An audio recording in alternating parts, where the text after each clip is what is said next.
Hello दोस्तों, कैसे हैं आप लोग। स्वागत है आपका मेरी नई वीडियो में। दोस्तों 2024 ऑलमोस्ट ख़त्म होने वाला है और इस 2024 में बहुत सारे चेंजेस हुए। टेलीकॉम सेक्टर में बहुत सारी क्रांतियां आई, बहुत सारे बदलाव हुए। जहां 2024 स्टार्ट होते ही कोई भी बीएसएनएल को पूछ नहीं रहा था, आज 2024 ख़त्म होते होते लोग बीएसएनएल के बारे में ढेर सारे बातें कर रहे हैं, ढेर सारे प्रेडिक्शंस दे रहे हैं और ढेर सारी चीज़ें उसमें चल रही हैं और बहुत सी उम्मीदें भी लोगों ने बीएसएनएल की तरफ लगा के रखी हुई हैं। उसके पीछे एक बहुत बड़ा रीज़न है जुलाई में जब जियो, एयरटेल और वोडाफोन ने अपने प्राइस को बढ़ाया तो लोगों ने बीएसएनएल की तरफ रुख किया और बीएसएनएल की तरफ फिर से जाना शुरू कर दिया, बीएसएनएल के सिम लेना शुरू कर दिया और बीएसएनएल में पोर्ट करना शुरू कर दिया। और इस उम्मीद के साथ में उन्होंने बीएसएनएल को ज्वाइन किया सारे कस्टमर्स ने कि बीएसएनएल एक बहुत अच्छा कमबैक करेगा, बहुत अच्छी सर्विसेज देगा, उनके सस्ते पैकेज हैं, उनके सस्ते प्लान्स हैं, तो वो सर्विस अच्छी दे देंगे तो हमारा काम चल जाएगा। ये सोच करके बहुत से लोग वहाँ पे गए। लेकिन अगर बीएसएनएल के 6 महीने बीतने के बाद हम अगर अब आज की डेट में बात करें तो बीएसएनएल उपलब्धियों के मामले में बहुत ज़्यादा अचीवमेंट्स नहीं ले पाया है, सिर्फ और सिर्फ क्लाइंट्स गेन करने के अलावा। वादे बहुत सारे किए गए, सरकार की तरफ से बहुत से प्रोमिसेस किए गए, लेकिन कहीं ना कहीं वो उन प्रोमिसेस को पूरा करने में फेल रहे। मैं ये तो नहीं बोलूँगा, लेकिन थोड़ा सा डिले हो रही हैं चीज़ें और अब लोगों का विश्वास बीएसएनएल की तरफ से हटना शुरू हो गया है। अब इसके पीछे रीजंस बहुत सारे हैं, उस पर हम बाद में बात करेंगे। लेकिन एक बड़ा सवाल दिमाग में उठता है कि क्या बीएसएनएल कमबैक कर सकता है अपना? क्या बीएसएनएल 2025 में उस लेवल पे आ सकता है जिस लेवल पे हम सोच रहे हैं, या उस लेवल पे आ सकता है जिस लेवल पे बीएसएनएल पहले था जब 2G और 3G नेटवर्क इंडिया में चलते थे? तो आज हम इसी मुद्दे पर बात करेंगे और कुछ ऐसे पॉइंट्स हैं जिनको ध्यान में रखते हुए आगे कंक्लूजन निकालेंगे कि क्या बीएसएनएल कमबैक कर सकता है 2025 में या फिर नहीं। नमस्कार दोस्तों, मेरा नाम है अनूप, आप देख रहे हैं टेक एंड ट्रेंड्स।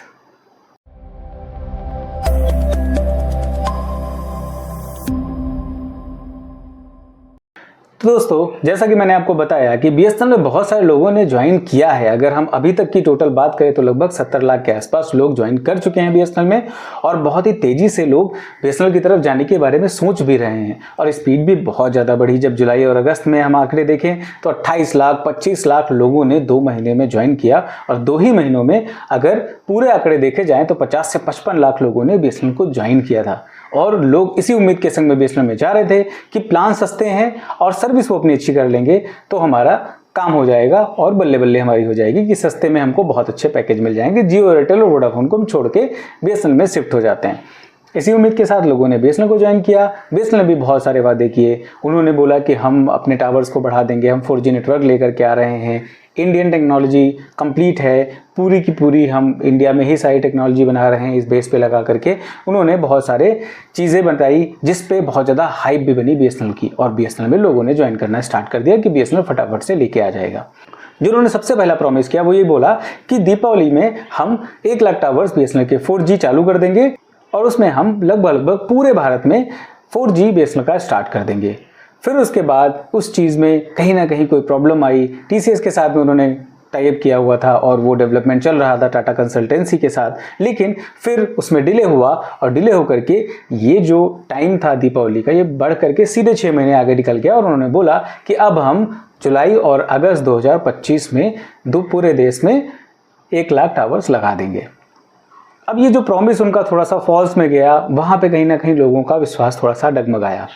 खैर, जो भी चीज़ें चल रही थी बढ़िया चल रही थी। अभी तक की अगर हम बात करें तो लगभग 60 से 62 हज़ार टावर्स एक्टिव हो चुके हैं जो कि 4G में है और बहुत सी ऐसी जगह हैं जहां पे 4G वोल्टी भी स्टार्ट हो चुका है, नेटवर्क भी बहुत अच्छा हो चुका है। लेकिन मैक्सिमम प्लेसेस जो ऐसे हैं इंडिया में जहां पे अभी भी नेटवर्क को सुधारने की ज़रूरत है, वहां पर 4G छोड़िए 3G भी बहुत अच्छा नहीं पकड़ रहा है और इस पर बीएसएनएल को काम करने की बहुत ज़्यादा ज़रूरत है।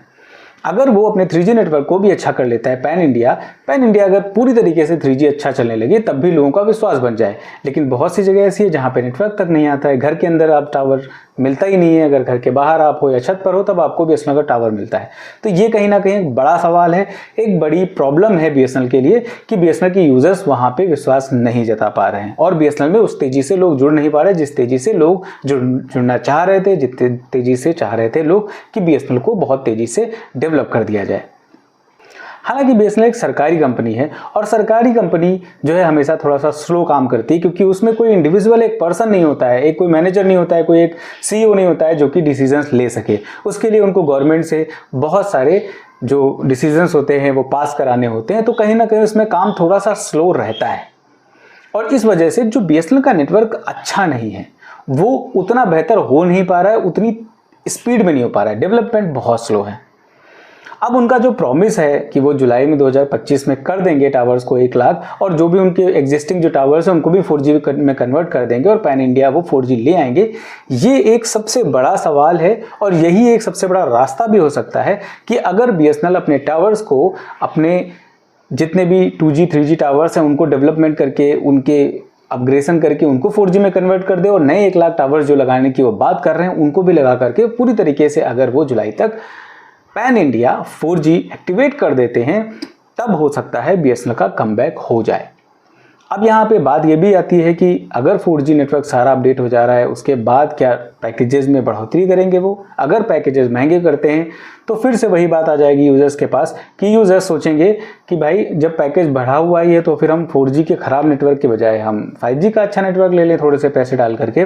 तो दो चीज़ें यहाँ पे हैं कि पहली चीज़ तो बीएसएनएल को अपने नेटवर्क को बहुत अच्छा करना है, और अगर वो जुलाई अगस्त तक का अपना प्रॉमिस पूरा कर देते हैं 4G के नेटवर्क को पूरा करने के लिए, और साथ में वो अपने रिचार्ज प्लान्स को नहीं बढ़ाते हैं, उतने पे ही रखते हैं, तब बीएसएनएल का कमबैक हो सकता है।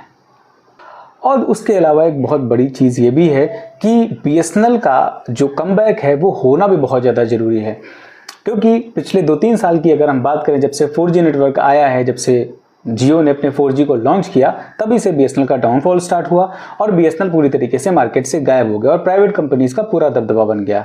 उन्होंने मनमाने तरीके से कई बार अपने प्राइजेस को बढ़ाया, लेकिन इस बार प्राइस बढ़ने के बाद लोगों ने बीएसएनएल की तरफ फिर से रुख किया, और ये एक अच्छी चीज़ है। अब बीएसएनएल का मार्केट में होना क्यों ज़रूरी है, ये बहुत बड़ी बात है, और इसके पीछे मैं रीज़न आपको बताता हूँ। देखिए, अगर कोई सरकारी कंपनी मार्केट में नहीं रहेगी तो जो प्राइवेट कंपनीज हैं उनके अंदर से डर खत्म हो जाएगा कि हमारे कंपटीशन में भी कोई एक ऐसी कंपनी है जो हमें कम्पीट कर सकती है। अगर हम अपने मनमाने तरीके से प्राइजेस बढ़ाएंगे, अपने मनमाने तरीके से सर्विसेज देंगे, तो कहीं ना कहीं लोग छोड़ करके उसमें चले जाएंगे। अगर ये डर नहीं रहेगा तो फिर ये सारी प्राइवेट कंपनीज अपने अच्छे मन से जैसे मर्जी आए वैसे पैकेज बढ़ाएंगी, जैसे मर्जी आए खराब नेटवर्क देंगी, जैसे मर्जी आए वैसी सर्विसेज देंगी, और हमारे पास कोई ऑप्शन नहीं रहेगा उन कंपनीज को यूज़ करने के अलावा। क्योंकि मोबाइल आज की डेट में एक ऐसी चीज़ हो चुकी है जिसको छोड़ करके हम रह ही नहीं सकते। हमें बीएसएनएल चाहिए या एयरटेल चाहिए या वोडाफोन चाहिए या जियो चाहिए, कोई ना कोई सर्विस जरूर चाहिए, लेकिन मोबाइल हमारा नहीं छूट सकता। ये बात बिल्कुल क्लियर है।